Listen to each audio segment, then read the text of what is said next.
Bonsoir à tous et bienvenue. Aujourd'hui, nous allons parler du FC Barcelone avec Rafinha qui a fait des déclarations assez limites, assez polémiques du côté du FC Barcelone. Nous allons parler de ces déclarations dans cette vidéo. Nous allons aussi parler de Lamine Yamal qui sera donc de retour de blessure face à l'Athletic Bilbao pour la demi-finale de la Supercoupe d'Espagne.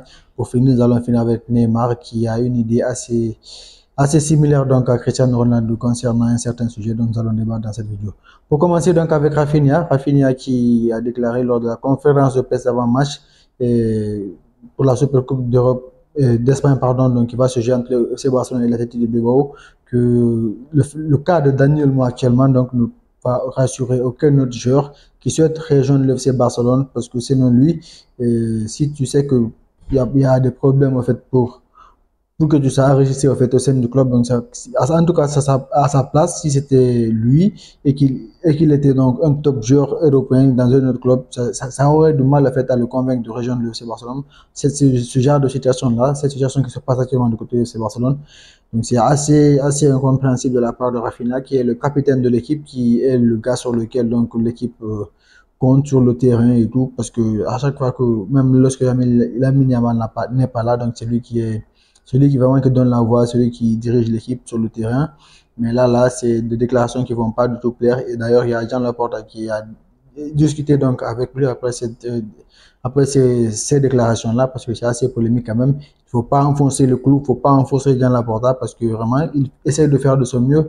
Et je pense que si le FC Barcelone se trouve dans la situation dans laquelle ils sont actuellement, c'est pas de sa faute, c'est pas de la faute du président parce que, actuel, c'est la faute de l'ancien président Bartomeu qui a éclaté l'équipe là avec des achats de Coutinho, Dembélé, Griezmann qui n'ont apporté que dalle donc au club et finalement qui sont partis pour des montants dérisoires.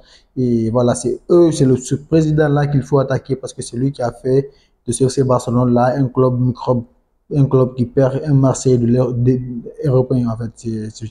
C'est quand même pas de la faute de Jean Laporta. Donc Rafinha doit se calmer un peu et se concentrer donc sur ses performances sur le terrain et essayer d'aider son équipe déjà à passer l'Athletic Bilbao et essayer pourquoi pas de rencontrer le Real Madrid en finale pour bien les mater aussi. C'est possible quand même en tout cas. Et concernant donc Lamine Yamal qui était blessé depuis à peu près 3 semaines maintenant, donc il avait contracté une blessure donc face à Leganés. Et donc là, il sera disponible pour ce match-là. Donc Hansi Flick a dit qu'il sera complètement prêt physiquement, techniquement, mentalement, tactiquement. Donc il sera prêt à tous les niveaux pour débuter ce match-là. Et c'est une très très bonne nouvelle parce que chaque fois que Lamine Yamal débute, on sent déjà la différence.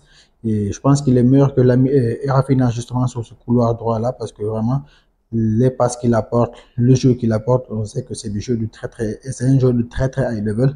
Ça c'est une évidence. Au-delà de cela, donc, il a déclaré avant le début de cette année que son souhait pour cette année 2025, c'est de pouvoir marquer plus de buts. Et je pense que face à l'Athletic Bilbao demain, il en a l'occasion. Donc, il n'a qu'à nous montrer sa nouvelle résolution pour l'année 2025.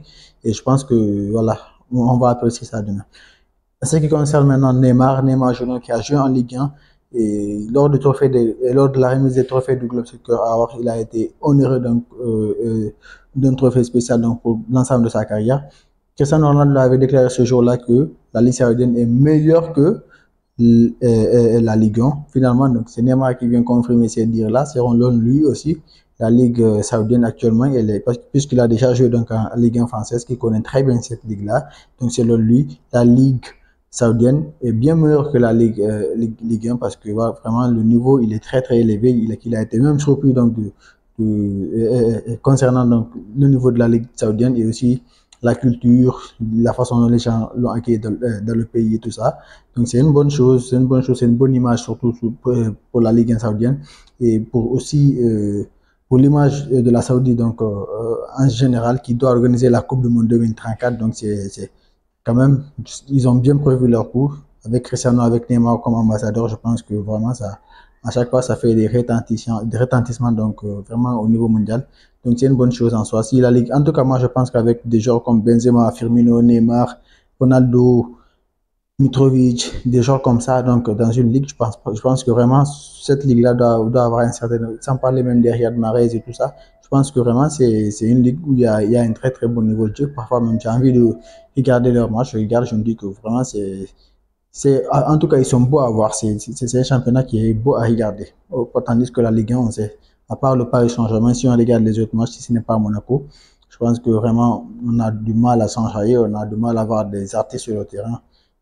En tout cas, je rejoins leur déclaration parce que vraiment, ça semble être une évidence maintenant. C'est tout en ce qui concerne cette vidéo. Laissez savoir si tu as pensé de ce sujet dans les commentaires et bon, à la prochaine. Ciao.